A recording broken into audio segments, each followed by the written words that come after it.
Hello there everyone, welcome back to another video about a children's trading card game. Before I get started with the regularly scheduled One Piece content, I have a couple of announcements. Firstly, this video is sponsored by His Majesty's VGCS. What is that? Well, firstly, let me just show you something. Do you guys want to win this? Do you want this playmat? You want this playmat. Of course you want this playmat. That's a silly question to ask. Of course you do.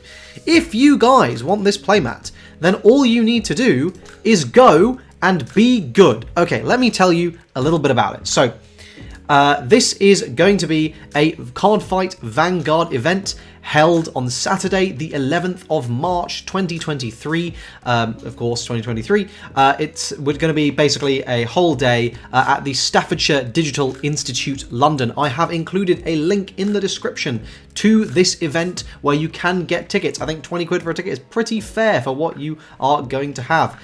You can find out all about the specifics of the event there, the specifics of pricing. Please do check that out. But of course, the big thing is this playmat. Let me just pull that up again. Look at this thing. Look at it. It's amazing. It's lovely. I can assure you, this thing, high quality. It's thick. It's nice. I plan to be using this myself until it is forcibly taken back off me, unless I can get away with just stealing it. But yes, this is going to be a card fight Vanguard event for the standard format. If you're interested, please do take a look, and expect this plugged in a couple more videos. Anyway, what am I here to talk to you about? I am here to talk about the deck that Treasure Cup forgot. And if you would be interested in seeing content like this early, you can check out my Patreon page linked in the description, where competitively focused content is uploaded at lightning fast speed in advance of it being made available on YouTube. Usually, in fact, pretty much always, before a tournament season. If you want to see that before you go to the tournament and be as well equipped as possible to play and to do well, you should check out that Patreon. If you're happy to just see it after the fact, then of course, please do subscribe to the channel. 80% of you are not subscribed, but do check out that Patreon if you're interested in seeing Battle Spirit Saga or One Piece card game competitive content early before it is out anywhere else. Okay, enough shilling. What am I talking about? What do you mean, the deck that Treasure Cup forgot? Well, I mean Kaido.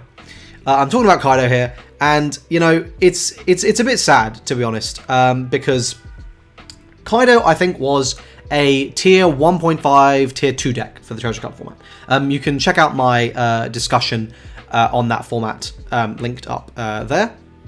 But if you have not seen that, essentially the problem with Kaido is it was very, very weak to rush, and it could lose to itself due to its own variance. To be honest, I think the variance point, and I'm guilty of this as well, is relatively overblown. It's not crazy, right? Like, you can still win even if you don't see your Onigashimas, but it certainly does make things a little bit more difficult. So, following the release of the film starter deck, we've actually had two key cards that have been introduced into the purple card pool that have made this deck go up, in my opinion, to tie with green and red-green lore as the definitive best decks in the format. And I think it's a real shame, because I probably would have taken Kaido, honestly. I think, you know, there's in a best of one format, you can play consistent, but you know, you don't have the same ceiling other decks have, or you can lean into the variance a little bit, and if you have a good day,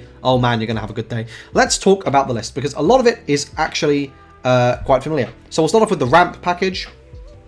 So I like to split this Kaido deck into basically lots of little packages to sort of highlight exactly what it is we're doing here. So of course, this first one, Onigashima.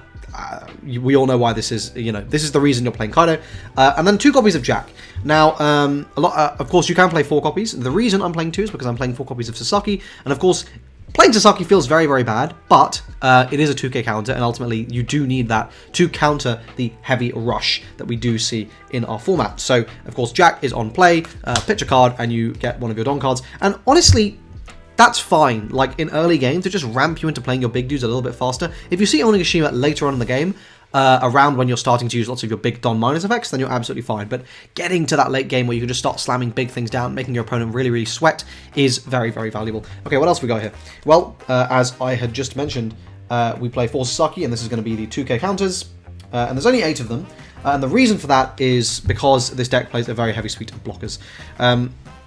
So, of course, 2k counters, very, very important. You need these to be able to defend those 6k swings to face. The one thing you need to absolutely not get caught up in is, you know, oh, my opponent swung 5, I don't want to use a 2k, I want to use a 1k, and then you pitch something you actually need. The way to think about a 2k counter is you're playing this card because it's going to block an attack. That's the only reason you're playing this card. Now, of course, Sasaki has a bonus effect, where if you're in a bit of a sticky situation, you can use him to bail yourself out of it, but generally speaking, you're playing these cards not to actually play them. You're playing them because if it so happens that your opponent, you just need to block an attack, you can be rest assured that throughout the game, you're going to be able to block an attack with one of these cards. So don't get caught up in, you know, feeling the need to play them, feeling bad that you're blocking a 5k with them. Just use them, and that's the most important thing. Okay, now I'm going to come into the heavy blocker suite I talked about. So playing 4 Black Maria, 4 Korazumi Higurashi, 4 of our all-new all-star card Uta, and 4 copies of Queen. So let's talk about these. So these chump blockers, I think, are fairly self-explanatory. You know, they serve their purpose in jump blocking, right? We want to be able to just use them to deal with big attacks, and they're cheap. We can spam the board with them. Seeing these is very, very important. And if you want to be dealing with Green's ability to just kill you, this level of blocker is mandatory, because once you get to that late game and Green's going 9, 9, 9, 12, 12, 9, 12, your 2k counters are not going to cut it. Playing more 2k counters isn't going to help you. What is going to help you is having 16 blockers to just throw into them. Now, let's talk about these 2 bigger blockers. Of course, we all know why Queen is so good. Being able to don -1 to just pitch that and draw 2, filter, ditch bricks in your hand like on Onigashima Island, of course unbricking your hand if you open all your top end, or unbricking your hand if you open none of your top end. These are things that Queen can do. It's a 6k blocker, so it's very easy to block a 7k swing by blocking with Queen and then chucking a 2k onto it. Of course, you can always just throw the Queen away if you don't need it, but being able to keep Queen around turn after turn for value is very nice. Of course, vulnerable to Jet Pistol and things like that, but that doesn't detract from the fact that this is a very, very powerful card. Uta, all-star card. This is absolutely one of the best cards. Now, I have no idea if I can actually hold this up to you and it works. This is a brand new camera for me. Let's have a look here. Whoa, nope, there. Is it working? Wrong way. Wrong way. This is a very awkward angle thing for me to figure out. There we go. You can see it. Hold on, I'm holding it upside down. I'm an idiot. So, it's a blocker, and then don -1. Oh my god. When you block, rest up to one of your opponent's characters with a cost of 5 or less. Sorry, this camera's like on a gimbal, so it kind of like, it's automatically mirroring, so I'm kind of stupid. So that took a second for me to figure out. Anyway, why is this card amazing? One of your biggest weaknesses was to rush. Now, we have an early game card. Firstly, if you miss Onigashima, at least you have a play. But, going second, of course. But even if you don't, you have an early game play here, which is letting you basically go, okay, into Zoro, into Red, into Luffy, into these decks that are putting out a huge number of bodies. I can throw my Uta blocker down, and I'm stopping 2 attacks, bare minimum. And, more importantly, I'm allowing my leader to get a swing into a unit, which is incredibly valuable, because you don't necessarily want to be giving these kind of rush decks cards, and you're stopping attacks. I mean, just an unbelievably powerful card, unbelievably essential, stable 4 of, huge power swing for the deck, getting access to this card. Finally, we'll talk about the top end, before the events, of course. 5 Babanuki, 5 Babanuki, 2 King, 2 King, 2 Bullet, 2 Kaido, 2 Kaido. Okay, let's talk about this top end. I think this is a top end that's very generic, and in particular, I've chosen to just lay this all out here because you can make changes for your local format, right? If your locals has a metric ton of Doffy, swap these into these, and that's going to serve you very well. Equally, if your locals has a metric ton of lore, swap these into these, and that's going to serve you much better. So I think it's important to understand that your local meta is going to change what you want to be playing in terms of these ratios. Why do you play Babanuki? If you miss Onigashima, since you want to be going first with this deck, you need a play going into your turn 3. This establishes a big boy. Your opponent is never attacking into Babanuki. If they are not killing you, and they're giving you, and they're like essentially giving you a 7k base, which is very, very easy to defend. So unless they're swinging like 14 into it, in which case, oh, okay, cool, you can have the Babanuki. You wasted your whole turn, so that's totally fine. Of course, these kings pop different things, and we know why Rush Kaido is so good, and we know why 10-drop Kaido is so good. What is this new card? Douglas Bullet. My man. Let's get this over here. What does he do? Don -4 once per turn. Rest up to 2 of your opponent's characters with a cost of 6 or less, then this character gains double attack during this turn. Why is this card so powerful? Well, if you are not able to 10-cost Kaido going into a deck playing 8-cost Kid, this on curve is incredibly scary because now you have a 10k body and you're dealing with blockers. Now, of course, that isn't really the only reason. Why else is this amazing? Into Law. You're dealing with their big 5-cost laws. You go, okay, rest. And you don't even have to go face. You can now have free reign to just start beating down that law player's blockers and destroying their board.